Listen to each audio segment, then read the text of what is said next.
Hi all, ನಮಸ್ತೆ, welcome back to my channel. ಹೇಗಿದ್ದೀರಾ ನೀವೆಲ್ಲರೂ ಚೆನ್ನಾಗಿದ್ದೀರಾ ಅಂತ ನಾನು ಭಾವಿಸ್ತೀನಿ.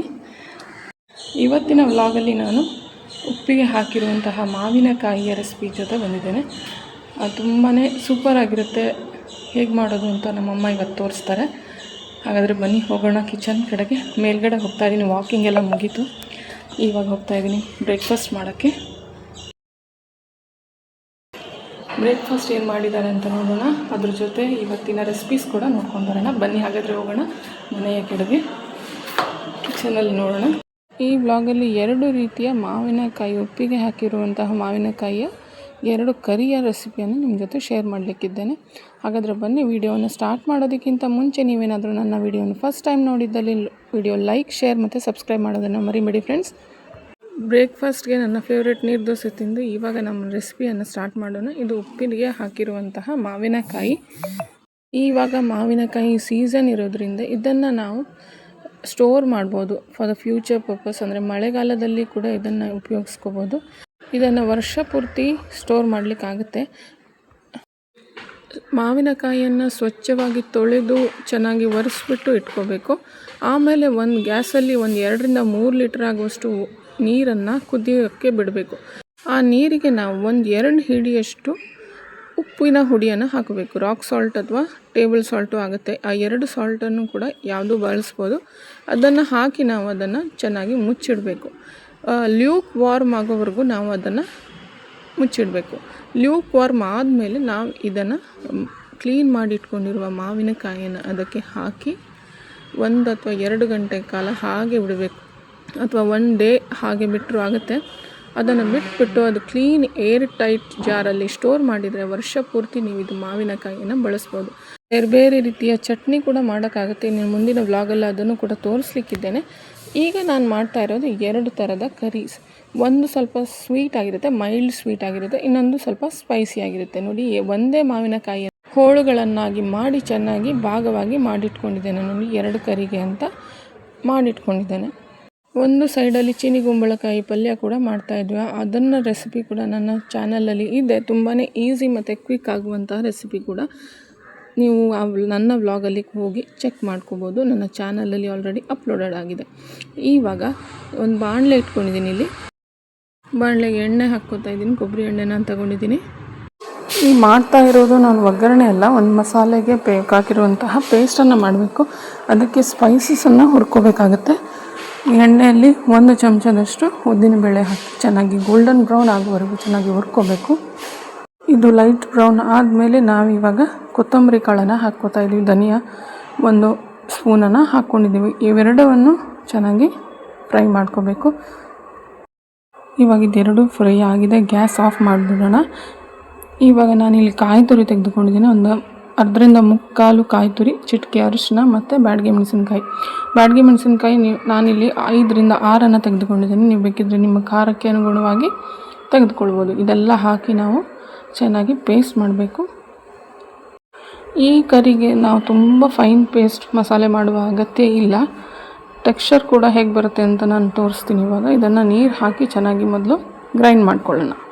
ಇವಾಗ ಎಲ್ಲ ಸ್ಪೈಸಸ್ ಹಾಕಿ ಚೆನ್ನಾಗಿ ಪೇಸ್ಟ್ ಮಾಡಬೇಕು. ನೋಡಿ, ಈ ರೀತಿಯಾಗಿ ಪೇಸ್ಟ್ ಮಾಡ್ಕೋಬೇಕು. ತುಂಬ ಫೈನ್ ಪೇಸ್ಟ್ ಅವಶ್ಯಕತೆ ಇಲ್ಲ.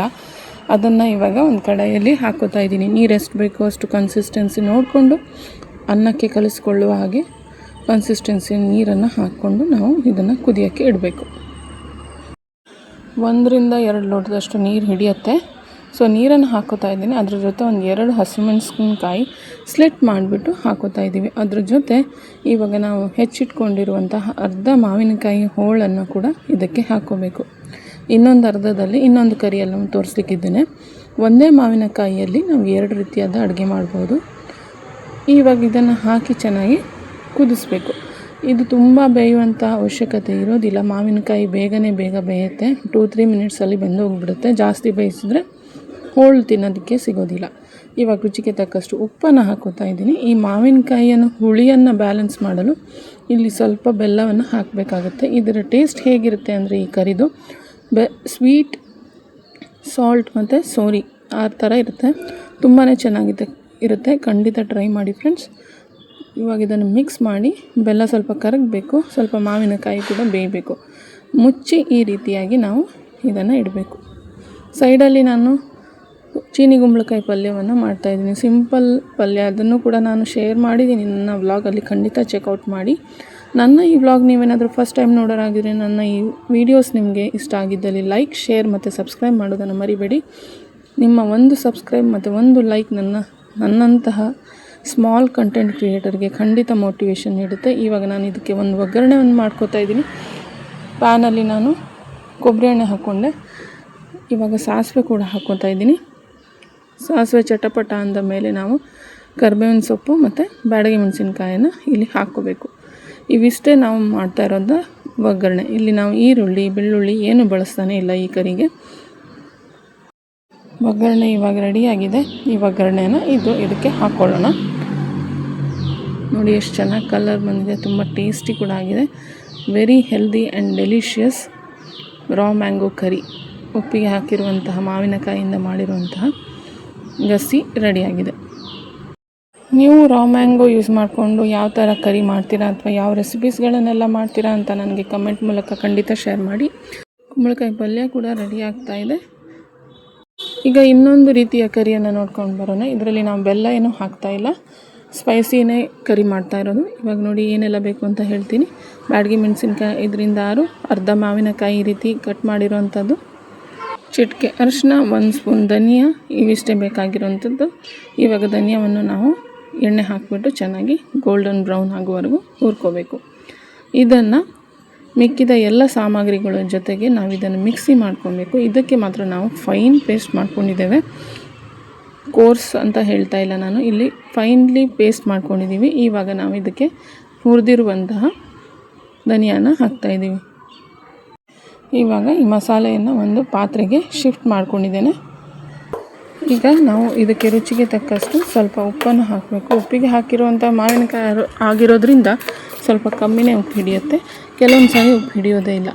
ಇವಾಗ ಸ್ವಲ್ಪ ಉಪ್ಪು ಕಮ್ಮಿ ಇತ್ತು ಅಂತ ನಾವು ಇದಕ್ಕೆ ಸ್ವಲ್ಪ ಉಪ್ಪು ಹಾಕ್ಕೊಂಡಿದ್ದೀವಿ. ಮತ್ತು ಅರ್ಧ ಭಾಗದಷ್ಟು ಮಾವಿನಕಾಯಿ ಹೋಳನ್ನು ಏನು ಮಾಡಿಟ್ಕೊಂಡಿದ್ವಿ ಅದನ್ನು ಕೂಡ ಇದಕ್ಕೆ ಹಾಕ್ಕೊಂಡು, ನೀರು ಎಷ್ಟು ಬೇಕು ಕನ್ಸಿಸ್ಟೆನ್ಸಿ ನೋಡಿ, ಇಷ್ಟು ತೆಳುವಾಗಿರಬೇಕು, ತುಂಬ ತೆಳು ಅಂತಲ್ಲ. ಇವಾಗ ಇದನ್ನು ಗ್ಯಾಸ್ ಮೇಲೆ ಇಟ್ಟು ಚೆನ್ನಾಗಿ ಕುದಿಸ್ಕೊಳ್ಬೇಕು.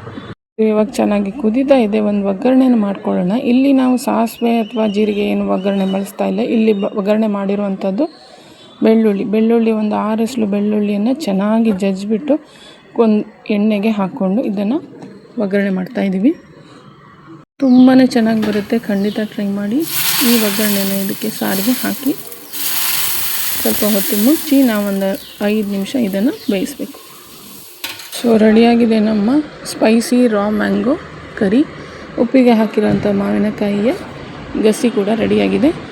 ಇದು ನಮ್ಮ ಟ್ರೆಡಿಷ್ನಲ್ ಸ್ಟೈಲ್ ರೆಸಿಪಿ. ನೀವು ಇದನ್ನು ಖಂಡಿತ ಟ್ರೈ ಮಾಡ್ತೀರಾ ಅಂತ ನಾನು ಭಾವಿಸ್ತೀನಿ. ಮತ್ತೆ ಸಿಗ್ತೀನಿ ಇನ್ನೊಂದು ವ್ಲಾಗಲ್ಲಿ. ಅಲ್ಲಿಯವರೆಗೂ thank you for watching. Healthy ಆಗಿರಿ, take care of yourself and bye.